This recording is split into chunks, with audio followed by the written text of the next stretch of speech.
पाटा है एकदम चौंकाने वाला आंकड़ा। 95% लोग जो अफिलिएट मार्केटिंग में कूदते हैं ना, वो ऐसे फेल होते हैं जैसे एग्जाम में बिना पढ़े गया स्टूडेंट। हाँ भाई, 95%। सुन के दिमाग का दही हो गया ना।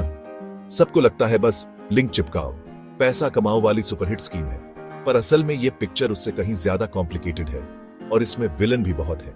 लोग सपने तो ऐसे देखते हैं जैसे अगले ही दिन अंबानी को टक्कर देंगे, पर रियलिटी चेक मिलते ही हवा निकल जाती है। तो ये अफिलिएट मार्केटिंग है क्या चीज? कौन सी बला है ये? सिंपल, एकदम देसी भाषा में समझो। ये वो तरीका है जिससे आप किसी और कंपनी के प्रोडक्ट्स या सर्विसेज को अपने ब्लॉग, वीडियो या सोशल मीडिया के थ्रू प्रमोट करके कमीशन कमाते हो। मतलब कंपनी का माल तुम बेचवाओ और वो तुम्हें थोड़ा हिस्सा दे देंगे। पोटेंशियल? भाई पोटेंशियल तो इतना है कि लोग घर बैठे चड्डी बनियान में लाखों छाप रहे हैं, सच्ची।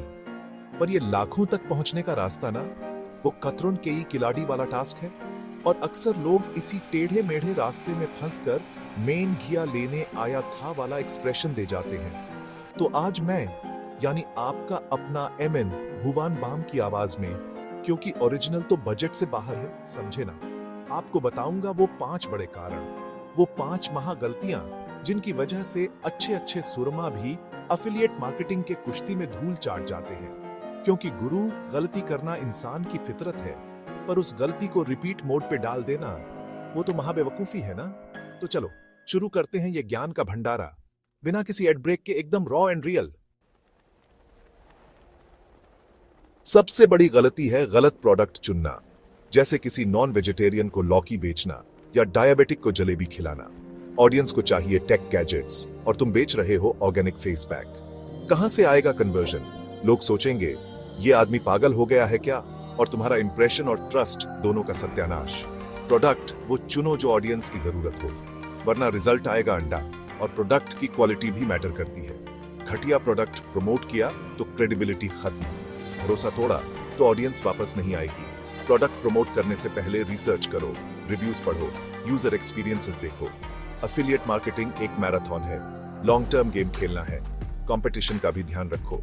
हजारों लोग प्रमोट कर रहे हैं तो स्टैंड आउट करना मुश्किल। थोड़ा यूनिक सोचो, ऐसा प्रोडक्ट ढूंढो जिसमें कंपटीशन कम हो।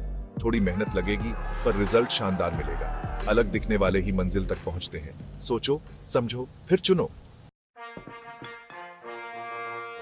अब मान लो तुमने प्रोडक्ट तो बड़ा कमाल का चुन लिया, एकदम फर्स्ट क्लास, जैसे बिरयानी में एक्स्ट्रा लेग पीस, लेकिन उसको दिखा किसको रहे हो?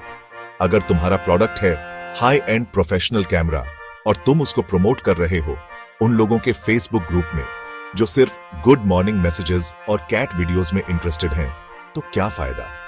ये वैसी ही बात हुई कि तुमने रोल्स रॉयस का शोरूम खोल लिया एक गांव में जहां सड़क ही नहीं है। सही ऑडियंस को टारगेट करना उतना ही जरूरी है जितना सही प्रोडक्ट चुनना। अपनी ऑडियंस को समझो, उनकी एज ग्रुप क्या है, उनके इंटरेस्ट्स क्या है, वो ऑनलाइन किस टाइप का कंटेंट कंज्यूम करते हैं, वो किस प्लेटफॉर्म पे ज्यादा एक्टिव रहते हैं। ये सब जाने बिना तो तुम अंधेरे में तीर चला रहे हो, और वो तीर जाकर लगेगा पड़ोसी की खिड़की पे। कमीशन तो दूर की बात है।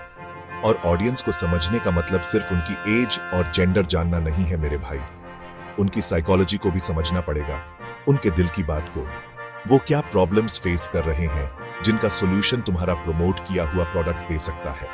उनकी एस्पिरेशंस क्या है, वो लाइफ में क्या अचीव करना चाहते हैं।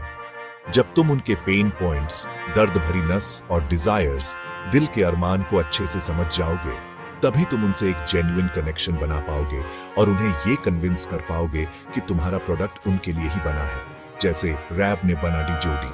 वरना तुम्हारी मार्केटिंग एफर्ट्स बस बैकग्राउंड में चलता हुआ रेडियो बनकर रह जाएंगी, जिसे कोई सुनेगा नहीं, बस झेलेगा। ऑडियंस के दिल तक पहुंचना है, सिर्फ उनके मोबाइल स्क्रीन तक नहीं। तो रिसर्च करो भाई, जम के रिसर्च करो। फेसबुक ग्रुप्स में झांको, इंस्टाग्राम कमेंट्स पढ़ो, कोरा पे देखो लोग क्या सवाल पूछ रहे हैं, यूट्यूब पे देखो किस टाइप के वीडियोस ट्रेंड कर रहे हैं तुम्हारी निश में। पता लगाओ कि तुम्हारी टारगेट ऑडियंस क्या बातें कर रही है, उन्हें क्या पसंद है, क्या नापसंद, उनकी गालियां क्या हैं, उनकी तालियां क्या हैं। छोटे मोटे सर्वेज भी कर सकते हो, पोल्स क्रिएट कर सकते हो। जितना ज्यादा तुम अपनी ऑडियंस को जानोगे, उनकी नब्ज पकड़ोगे, उतना ही बेहतर तुम उन्हें टारगेट कर पाओगे और उनके लिए रेलेवेंट कंटेंट बना पाओगे। और जब सही प्रोडक्ट सही ऑडियंस तक सही तरीके से पहुंचेगा तो सेल्स तो ऐसे होंगे। जैसे बारिश के बाद पकौड़े दिखते हैं। सिंपल फंडा है, पर लोग अक्सर इसको शॉर्टकट के चक्कर में इग्नोर कर देते हैं। अच्छा प्रोडक्ट भी है, चेक। सही ऑडियंस भी पता है, चेक। लेकिन उन तक अपनी बात पहुंचोगे कैसे? यहां आता है सबसे बड़ा खिलाड़ी, कंटेंट। अगर तुम्हारे पास तगड़ा, एंगेजिंग और वैल्यू ड्रिवन कंटेंट नहीं है तो सब बेकार है। आजकल पब्लिक स्मार्ट हो गई है। उन्हें वैल्यू चाहिए, उन्हें इंफॉर्मेशन चाहिए, उन्हें एंटरटेनमेंट चाहिए। तुम्हारा कंटेंट उनकी लाइफ में कुछ ऐड करना चाहिए, उनकी किसी प्रॉब्लम को सॉल्व करना चाहिए, वरना तो स्वाइप लेफ्ट या स्क्रॉल डाउन करके निकल लेंगे। कंटेंट का मतलब सिर्फ लंबे चौड़ ब्लॉग पोस्ट्स लिखना नहीं होता। वीडियोस बनाओ, इंफॉर्मेटिव और एंटरटेनिंग। इन्फोग्राफिक्स डिजाइन करो जो कॉम्प्लेक्स इंफॉर्मेशन को सिंपल तरीके से समझाइए। पॉडकास्ट्स रिकॉर्ड करो अगर तुम्हारी आवाज में दुम है। इंगेजिंग सोशल मीडिया पोस्ट्स लिखो, पोल्स, क्विजेस, स्टोरीज डालो। वैरायटी लाओ अपने कंटेंट में, जैसे बफेट में लाते हो। और हाँ, क्वालिटी ओवर क्वांटिटी, ये मंत्रा गेल में तावीज की तरह बांध लो। तुम्हारा कंटेंट तुम्हारी ऑनलाइन पहचान बनाता है, तुम्हारी ब्रांड इमेज बनाता है। अगर कंटेंट में दुम होगा तो लोग तुम पे ट्रस्ट करेंगे और तुम्हारे रिकमेंडेशंस को सीरियसली लेंगे। सोचो ना, तुम खुद किसके लिंक्स पे क्लिक करते हो? उसी के ना, जिसका कंटेंट तुम्हें पसंद आता है, जो तुम्हें कुछ सिखाता है या हंसाता है। और कंटेंट क्रिएट करते वक्त एसईओ का भी ध्यान रखो। थोड़े बेसिक कीवर्ड्स रिसर्च करो, देखो लोग क्या सर्च कर रहे हैं। अपने कंटेंट को सर्च इंजिन्स के लिए ऑप्टिमाइज करो ताकि ऑर्गेनिक ट्रैफिक भी आए। सोशल मीडिया पे अपने कंटेंट को शेयर करो, रेलेवेंट ग्रुप्स में पोस्ट करो। अगर पॉसिबल हो तो एक ईमेल लिस्ट बनाओ और अपने सब्सक्राइबर्स को रेगुलर अपडेट्स और एक्सक्लूसिव कंटेंट भेजो। कंटेंट को प्रमोट करना उतना ही जरूरी है जितना यूज क्रिएट करना। मेहनत लगेगी, दिमाग खापना पड़ेगा, पर यह मेहनत ही तुम्हें भीड़ से अलग करेगी। कंटेंट इज किंग और एफिलिएट मार्केटिंग में तो ये किंग मेकर है। चलो मान लिया तुमने प्रोडक्ट भी सही चुना, ऑडियंस भी टारगेट कर ली और कंटेंट भी गजब का, एकदम फादू बना रहे हो। लेकिन क्या तुम्हें पता है कि तुम्हारी इतनी मेहनत, इतने पपट बेलने का कुछ फायदा हो भी रहा है या नहीं? यहां पे आती है ट्रैकिंग और एनालिटिक्स की इंपॉर्टेंस, जिसको अक्सर लोग बोरिंग समझ के इग्नोर कर देते हैं। अगर तुम अपने रिजल्ट्स को ट्रैक नहीं करोगे तो तुम्हें कैसे पता चलेगा कि क्या काम कर रहा है और क्या नहीं? कौन सा कंटेंट ज्यादा पसंद किया जा रहा है, किस प्लेटफॉर्म से ज्यादा क्लिक्स आ रहे हैं, कौन से लिंक पे लोग क्लिक करके परचेस कर रहे हैं? यह सब डेटा ही तो तुम्हें आईना दिखाएगा और आगे का रास्ता बताएगा, जैसे गूगल मैप्स बताता है। बिना इसके तो तुम बस हवा में लाठी घुमा रहे हो। एफिलिएट मार्केटिंग में हर क्लिक, हर इंप्रेशन, हर कन्वर्जन मैटर करता है, क्योंकि हर चीज का पैसा मिलता है या नहीं मिलता। तुम्हें पता होना चाहिए कि तुम्हारे एफिलिएट लिंक्स पे कितने लोग क्लिक कर रहे हैं, CTR, क्लिक थ्रू रेट, कितने लोग उनसे आगे जाकर प्रोडक्ट खरीद रहे हैं, कन्वर्जन रेट। इसके लिए स्पेसिफिक ट्रैकिंग टूल्स आते हैं, जैसे बिटली या प्रिटी लिंक्स, और ज्यादातर एफिलिएट नेटवर्क्स जैसे Amazon एसोसिएट्स, क्लिकबैंक भी अपनी डैशबोर्ड में डिटेल्ड एनालिटिक्स प्रोवाइड करते हैं। गूगल एनालिटिक्स का यूज करो अपनी वेबसाइट या ब्लॉग के ट्रैफिक को, यूजर बिहेवियर को एनालाइज करने के लिए। ये नंबर्स देखने में शायद शुरू में बोरिंग लग सकते हैं, जैसे स्कूल में मैथ्स की क्लास पर भय।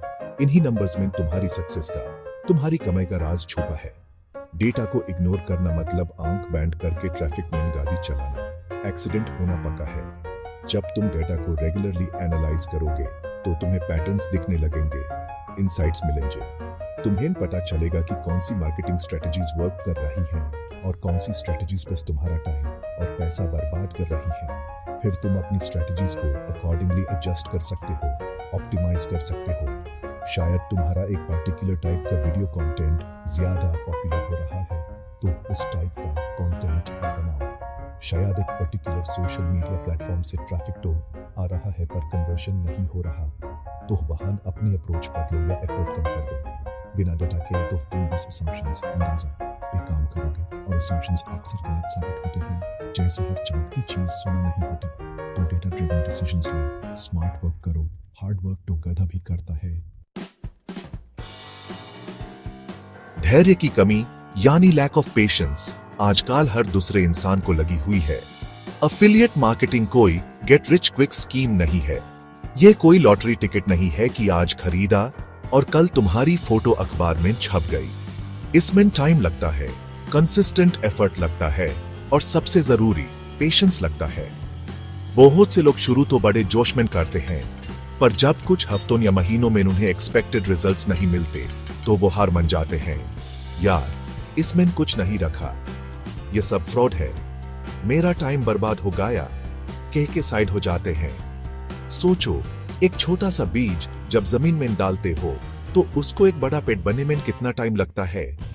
तुम आज बीज बोगे और कल सुबह उठ के आम तोड़ने की उम्मीद नहीं कर सकते। पहले वो अंकुरित होगा, फिर छोटा सा पौधा बनेगा, फिर धीरे धीरे बड़ा होगा, तब जाके उसमें फल लगेंगे। अफिलिएट मार्केटिंग भी बिल्कुल वैसा ही है। तुम्हें क्वालिटी कंटेंट क्रिएट करना है, अपनी ऑडियंस बिल्ड करनी है, उनके साथ ट्रस्ट और क्रेडिबिलिटी बनाना है। यह सब चीजें रातों रात नहीं होती, जैसे मगी 2 मिनट में नहीं बनती। कंसिस्टेंट एफर्ट डालना पड़ता है, रोज थोड़ा थोड़ा काम करना पड़ता है, चाहे मन करे या न करे। छोटे छोटे रिजल्ट से, छोटी छोटी विन से मोटिवेट होना पड़ता है। वो पहली एफिलिएट से लो, चाहे वो 10 रुपये की ही क्यों ना हो, वो जो खुशी देती है वो बहुत बड़ी मोटिवेशन होती है आगे बढ़ने के लिए।